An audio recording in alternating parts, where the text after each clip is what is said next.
You know how we always talk about spiritual awakening? It's all light and love and these incredible high vibes. We picture it as this beautiful, blissful opening. But what if that's only half the story? What if the journey to the light actually leads you through a dark doorway first?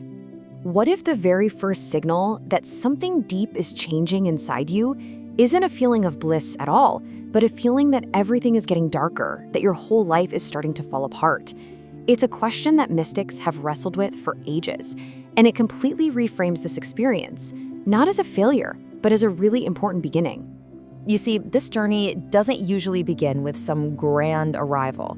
It starts with something that can only be called the Great Unraveling. It's this deep, really unsettling feeling when the person you've always thought you were starts to feel like a stranger. All the roles you played, the beliefs that gave your world structure, even the relationships that felt so solid, they just start to crack. You might feel lost or totally raw, and maybe completely overwhelmed, and there's no obvious reason why. Spiritual traditions actually have a name for this. They call it the dark night of the soul. But I want you to really notice the purpose in this definition. This isn't just random destruction. It's a necessary clearing away of the old life, making space so a more authentic self can finally emerge. The great psychologist Carl Jung put it really plainly. Now, this isn't meant to sound grim. It's actually a validation. The pain you might be feeling isn't a sign that you're going the wrong way. According to Jung, it's the very sign that you are in fact coming into consciousness. So why? Why does this whole process get so dark? Well, this brings us to this incredible paradox. It's about the way that light itself can create shadows. Think about it like this. When you turn on a really bright light in a room that's been dark for years, you don't just see the beautiful furniture. You see all the dust, all the cobwebs, the whole mess that's been hidden. In the same way, your expanding awareness doesn't just open upward to higher states, it opens downward into the basement of your own psyche. And this is what starts to come to the surface. All the things we push down just to survive, to fit in, to keep going. That grief we never really had time to feel. Old fears that have been secretly running our lives. Wounds from childhood we thought were long gone. And that deep, quiet shame we've been carrying. The light is just showing you what was always there. In this process, it doesn't just stay in your head. It often shows up as a full-blown emotional and physical storm.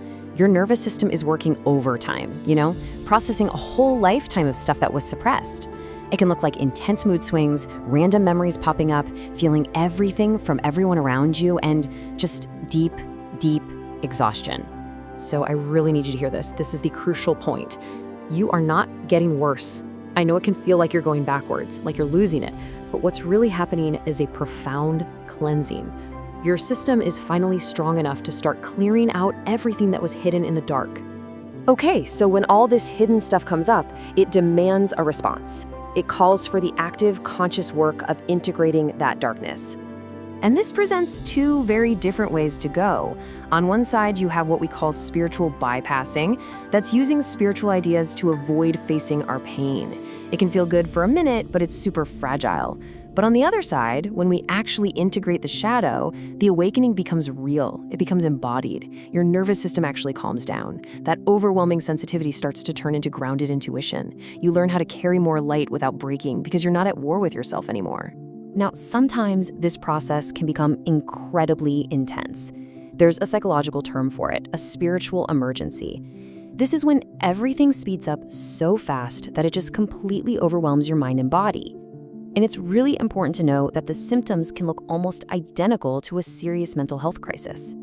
So let's be absolutely crystal clear on this. If you are going through constant panic attacks, or deep depression, or trauma flashbacks are coming up, seeking professional support is not a spiritual failure. It is a sign of incredible wisdom. It's how you make sure this powerful light can anchor safely into your life, instead of shattering the whole thing. So if you find yourself in this place, what can you do? How do you get through it? Let's talk about a few anchors you can use in the storm. First, just name what's happening. Just knowing you're in a dark night of the soul can take away so much of the fear. Second, slow everything down. Instead of trying to have more big spiritual experiences, focus on grounding. Simple things like breathing, walking, being in nature. Third, you don't have to heal everything at once. Feel things in small, manageable doses.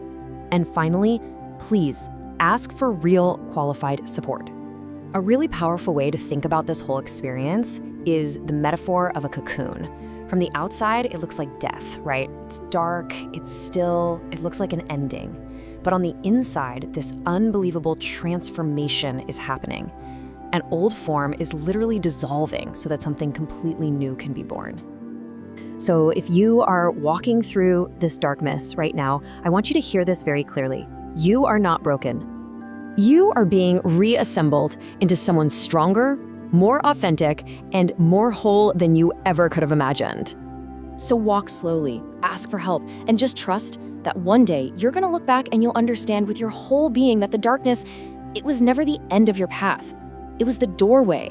Which leaves us with this one powerful question. What if this ending is your true beginning?